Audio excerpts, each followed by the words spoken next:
System കേരളത്തിൽ കൊണ്ടുവരികയുണ്ടായി. ആ സന്ദർഭത്തിൽ ഒട്ടേറെ ചർച്ചകൾക്കൊക്കെ അതിടയാക്കിയിട്ടുണ്ട് എന്നുള്ളത് ഒരു വസ്തുതയാണ്. എന്നാൽ ഇന്ന് കേരള ബാങ്ക്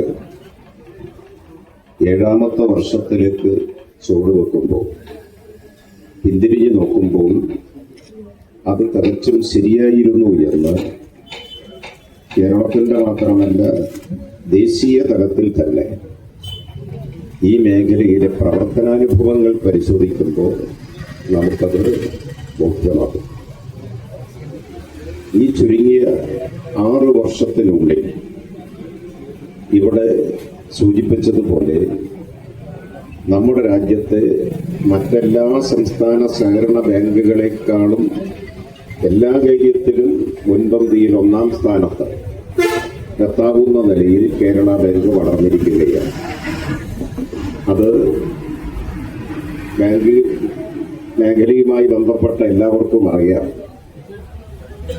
ഒന്ന് ബിസിനസിന്റെ കാര്യം, അതുപോലെ വായ്പാ വിതരണത്തിന്റെ കാര്യത്തിൽ,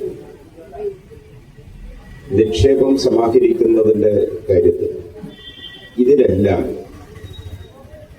ബാങ്കിംഗ് ഇടപാടുമായി ബന്ധപ്പെട്ട ഈ മേഖലകളിലെല്ലാം നമ്മുടെ രാജ്യത്തെ എല്ലാ സംസ്ഥാന സഹകരണ ബാങ്കുകളെയും പിന്തള്ളിക്കൊണ്ട് 1ാം സ്ഥാനത്തേക്ക് കേരള ബാങ്ക് ഇന്ന് വളർന്നിരിക്കുകയാണ്, മാറിയിരിക്കുകയാണ്. 823 ബ്രാഞ്ചുകളാണ് സംസ്ഥാനത്ത് കേരള ബാങ്കിലുള്ളത്. ഇന്നിപ്പോൾ ഇത്തരമൊരു വളർച്ച അതിവേഗത്തിൽ കൈവരിച്ച് വർഷാവർഷം നമുക്ക് ലാഭത്തിലേക്ക് മുന്നേറാൻ കഴിഞ്ഞിട്ടുണ്ട്. എന്നാൽ ചില പരിമിതികൾ ഇനിയും നമുക്ക് മറികടക്കേണ്ടുന്ന ചില വെല്ലുവിളികൾ ബാങ്കിന്റെ പ്രയാണത്തിൽ നമ്മുടെ മുമ്പിലുണ്ട് എന്ന തിരിച്ചറിവ് ഞങ്ങൾക്കുണ്ട്, ജീവനക്കാർക്കുണ്ട്. നാടിന്റെ സമക്ഷം ഞങ്ങൾ അത് അവതരിപ്പിക്കുകയാണ്.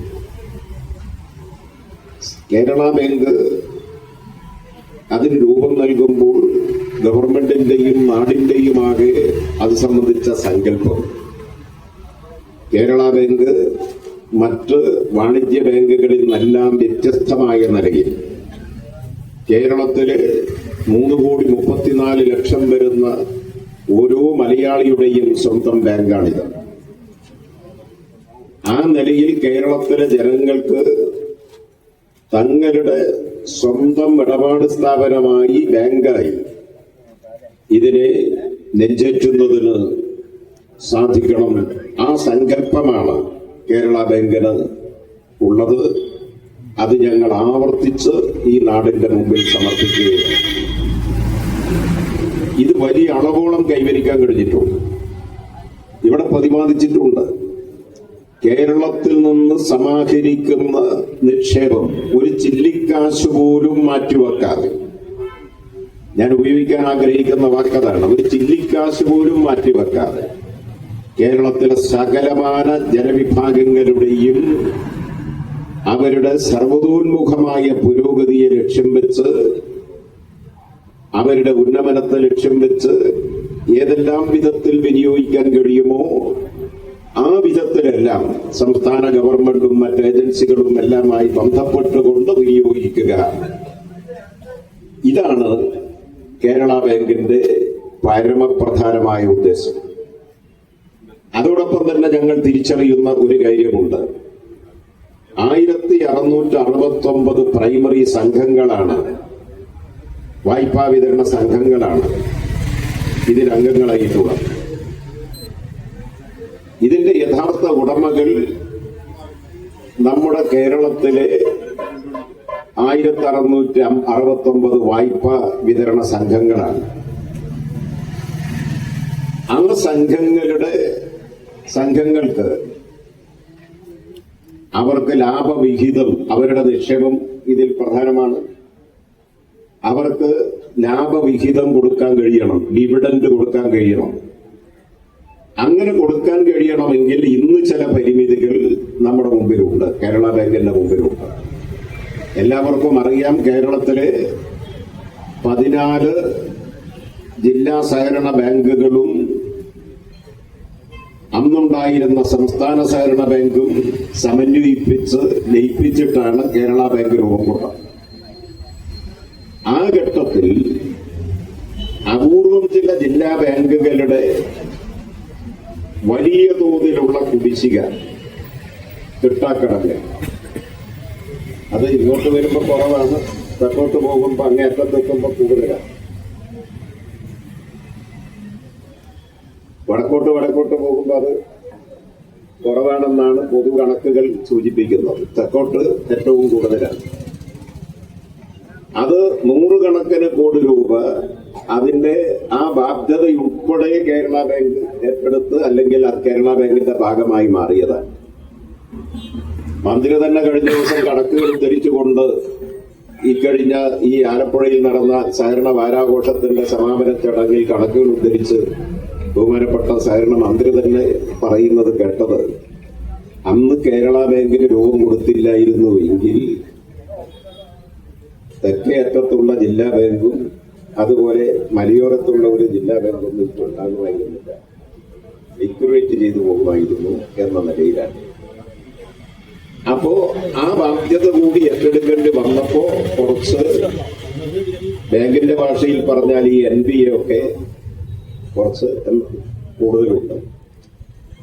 റിസർവ് ബാങ്കിന്റെ തുടർച്ചയായ ഇടതടവില്ലാത്ത നിരീക്ഷണവും നിയന്ത്രണവും എല്ലാം ഇത്തരം സംവിധാനങ്ങൾക്കുണ്ട് എന്നുള്ളത് ഞാൻ പറയേണ്ട കാര്യമില്ല.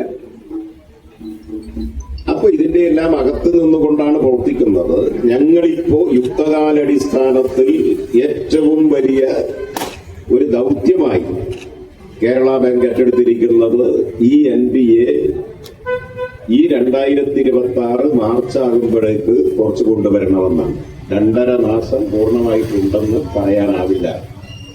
ഞാൻ ജീവനക്കാര് കൂടി ഉണ്ട്, അതുകൊണ്ട് എല്ലാവരുടെയും ഒരു ഗൗരവമേറിയ പര്യാലോചന ഇക്കാര്യത്തിൽ ഉണ്ടെന്നറിയാം. ഒന്നുകൂടി ഉള്ളിൽ തട്ടി ഇടപെടുന്നതിന് സഹായമാവും എന്ന നിലയിലാണ് ഞാനത് പരസ്യമായിട്ട് ഇവിടെ സൂചിപ്പിക്കാൻ ആഗ്രഹിക്കുന്നത്. അത് NPA കുറച്ചു കൊണ്ടുവന്ന്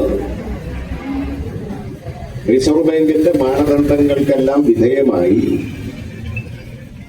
ഈ ദൗത്യം വിജയകരമായി നമുക്ക് പൂർത്തീകരിക്കാൻ കഴിയുമ്പോൾ അധികം താമസിയാതെ തന്നെ ഇതിന്റെ അംഗസംഘങ്ങൾക്ക് ഡിവിഡൻഡ് നല്ല നിലയിൽ കൊടുക്കാൻ കഴിയും.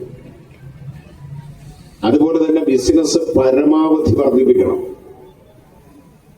ബിസിനസ് വർദ്ധിപ്പിക്കുമ്പോൾ സ്വാഭാവികമായിട്ട് ജനങ്ങളുമായി കൂടുതൽ ബന്ധപ്പെടാൻ കേരള ബാങ്കിന് സാധിക്കും. മത്സരാധിഷ്ഠിതമായ ഒരു മേഖലയാണ് ഈ ഇടപാട് മേഖല എന്നുള്ളത് എല്ലാവർക്കും അറിയാം. ഞാൻ കൂടുതലൊന്നും പറയുന്നില്ല.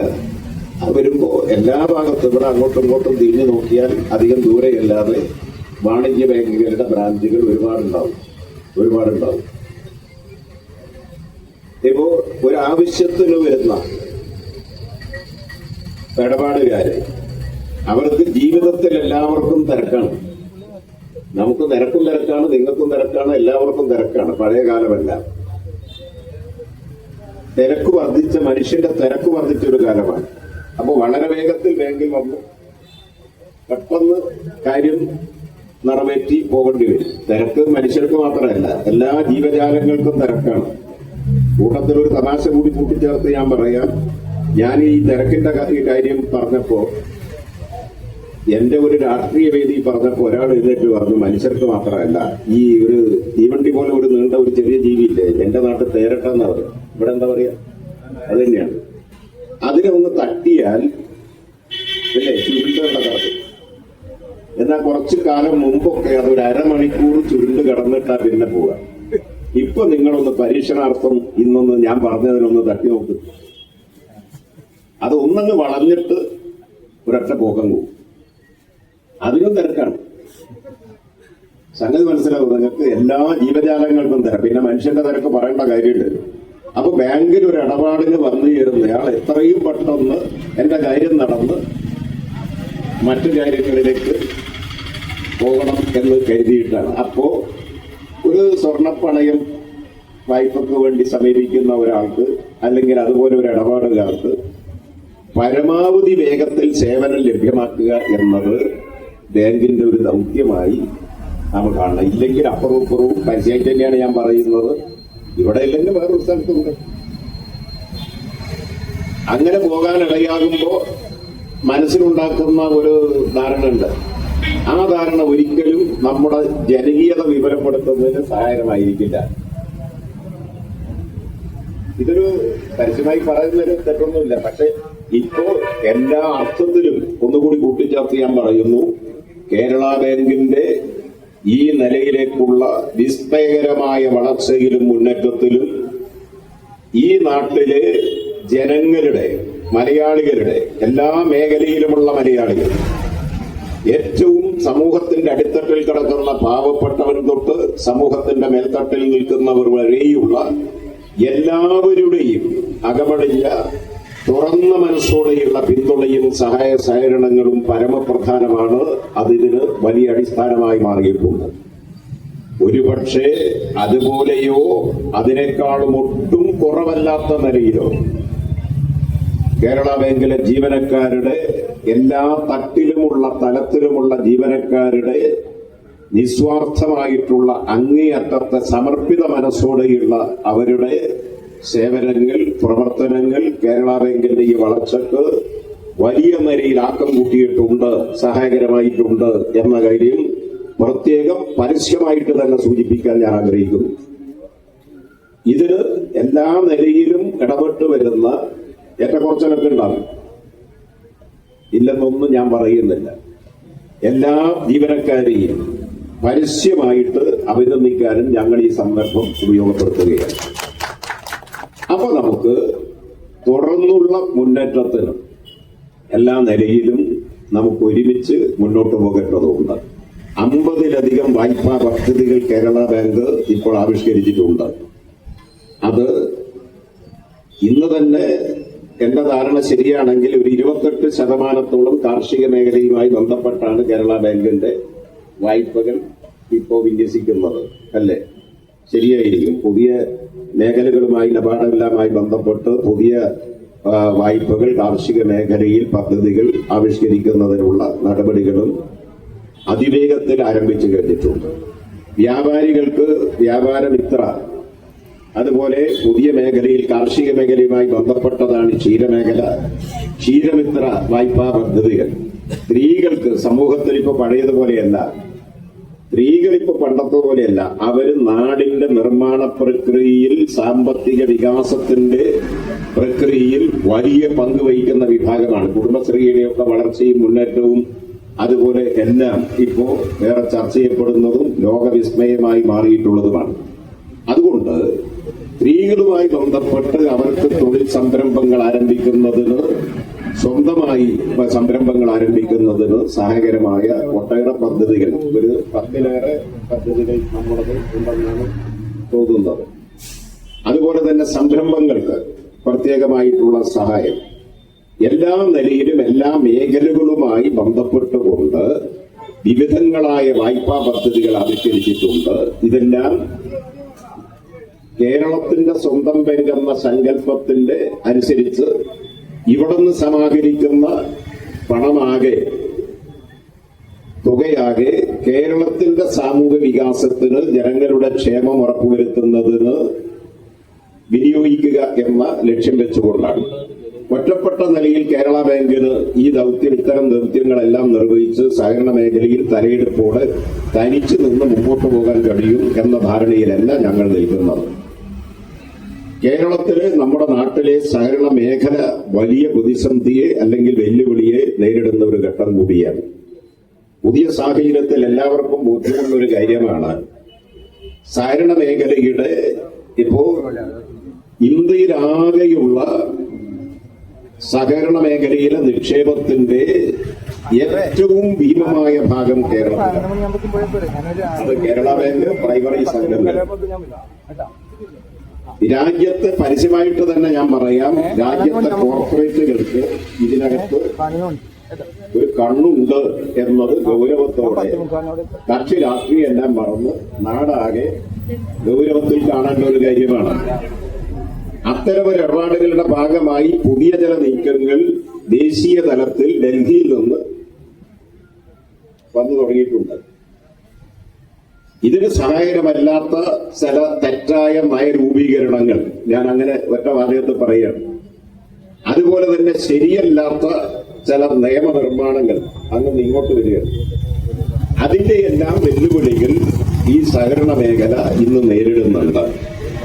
അതുകൊണ്ട് കേരള ബാങ്കും പ്രൈമറി ബാങ്കുകളും അതുപോലെ തന്നെ സഹകരണ മേഖലയിൽ പ്രവർത്തിക്കുന്ന എല്ലാ സംഘങ്ങളും സ്ഥാപനങ്ങളും ഈ കേരളത്തിലെ എല്ലാ കുടുംബങ്ങളും ഒരു വിധത്തിൽ അല്ലെങ്കിൽ മറ്റൊരു വിധത്തിൽ ഏറിയും കുറഞ്ഞും കേരളത്തിലെ ഏത് പ്രദേശത്തെയും ഒരു സഹകരണ സ്ഥാപനവുമായി ബന്ധപ്പെട്ടാണ് നിൽക്കുന്നത്. ഒരു സഹകരണ സ്ഥാപനവുമായി ബന്ധപ്പെട്ടല്ലാത്ത അകന്നു നിൽക്കുന്ന വേറിട്ട് നിൽക്കുന്ന ഒരു മനുഷ്യനും ഒരു കുടുംബവും കേരളത്തിൽ ഉണ്ടാവില്ല. അതുകൊണ്ട് കേരളത്തിലെ സാമൂഹ്യ ജീവിതത്തിന്റെ അറുത്തുമാറ്റാനാവാത്ത അഭേദ്യഭാഗമായി മാറിക്കഴിഞ്ഞിട്ടുള്ള ഈ സഹകരണ മേഖലയെ സഹകരണ പ്രസ്ഥാനത്തെ സംരക്ഷിക്കുന്നതിനും വിവരപ്പെടുത്തുന്നതിനും എല്ലാവരും ഒറ്റ മനസ്സാലെ മറ്റെല്ലാം മാറ്റിവെച്ച് രംഗത്ത് വരേണ്ട സന്ദർഭം കൂടിയാണിത്. ഈ സന്ദർഭത്തിലാണ് കേരള ബാങ്കിന്റെ ആലുവ മെയിൻ ബ്രാഞ്ചിന്റെ നവീകരിച്ച പുതിയ സൗകര്യപ്രദമായ കെട്ടിടത്തിലേക്ക് ഇതിന്റെ പ്രവർത്തനം മാറുന്നത്. നേരത്തെ തന്നെ പഴയ കെട്ടിടം ഞങ്ങൾ കണ്ടിട്ടില്ലെങ്കിലും കേട്ടിട്ടുണ്ട് അതിന്റെ ദൈന്യതയൊക്കെ. ഏത് അവസരത്തിൽ ഒഴിഞ്ഞു പൊളിഞ്ഞു വീണ് മാനേജറും ജീവനക്കാരും അതിനകത്ത് കൊണ്ടുപോകുമോ എന്ന ആശങ്ക പോലും ഉണ്ടായിരുന്നതായിട്ട് പറഞ്ഞു കേട്ടിട്ടുണ്ട്. ഏതായാലും അത് വളരെ വേഗത്തിൽ ഈ അപകടാവസ്ഥ മനസ്സിലാക്കി വളരെ വേഗത്തിൽ സൗകര്യപ്രദമായ ഈ കെട്ടിടത്തിലേക്ക് ഇതിന്റെ പ്രവർത്തനം മാറ്റാനും എല്ലാം തയ്യാറായി. അതിന് വളരെ വേഗത്തിൽ ഇടപെട്ടിട്ടുള്ള ഇതെല്ലാം ബന്ധപ്പെട്ട ചുമതലക്കാരെ എല്ലാം പ്രത്യേകം അഭിനന്ദിക്കുന്നു. തുടർന്നും കേരള ബാങ്കിനാകെയും ഈ ബ്രാഞ്ചിന് പ്രത്യേകിച്ചും ഇവിടെ ഇതിന്റെ എല്ലാ നിലയിലുമുള്ള പ്രവർത്തനങ്ങളിൽ ഈ നാട്ടിലെ എല്ലാ മനുഷ്യരുടെയും തുറന്ന മനസ്സോടെയുള്ള പിന്തുണയും സഹായവും സഹകരണങ്ങളും എല്ലാം ഉണ്ടാകണമെന്ന് കേരള ബാങ്കിന് വേണ്ടി വളരെ വിനയത്തോടെ എല്ലാവരോടുമായി അഭ്യർത്ഥിക്കുന്നു. ഇതിന്റെ ഉദ്ഘാടനം ഇവിടെ ഈ ചുരുങ്ങിയ വാചകങ്ങൾ നിർവഹിച്ചതായി അറിയിച്ചുകൊണ്ട് ഞാൻ നിർത്തുന്നു. അഭിവാദനം.